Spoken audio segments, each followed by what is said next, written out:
అండి, మేమైతే వేలూరు సిఎంసి హాస్పిటల్కి వచ్చాము. ఇది మొత్తం సిఎంసి హాస్పిటల్ అండి, రాణిపేట్ క్యాంపస్. మెయిన్ బ్రాంచ్ అయితే వేలూరులో ఉంది. ఇది రాణిపేట్ క్యాంపస్ అండి, సెకండ్ బ్రాంచ్ ఇది.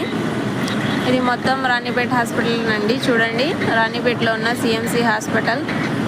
ఇదంతా వెయిటింగ్ ఏరియా అండి. వచ్చే వాళ్ళ కోసం ఇక్కడ చైర్స్ అయితే ఇలా వేశారండి. 6 అయింది టైం. అయితే చలి అయితే చాలా ఎక్కువ ఉందండి ఇక్కడైతే. ఎందుకంటే చుట్టూ కొండలు ఎక్కువ ఉన్నాయండి ఇక్కడైతే. చూడండి, బస్సులు అయితే స్టార్ట్ అయ్యాయి, బస్సులు అయితే వస్తున్నాయి. ఫ్రీ బస్సులు అండి, హాస్పిటల్ తరఫున అయితే ఫ్రీ బస్సులు పెట్టారు ఇక్కడికి వచ్చే వాళ్ళకి, పోయే వాళ్ళ కోసమని.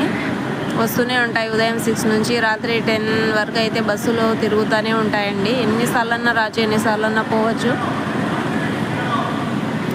చూడండి, జనం అయితే వస్తూ ఉన్నారన్నమాట. వచ్చి అక్కడైతే టోకన్ నెంబర్స్ కోసం అయితే వెళ్ళి నిలబడినారండి అందరూ. చూడండి, అదండి అక్కడైతే టోకన్ నెంబర్స్ ఇస్తారనమాట. ఇక్కడ వెయిట్ చేస్తున్నారు అందరూ. చూడండి, బస్సులు అయితే ఇంకా వస్తూనే ఉంటాయండి.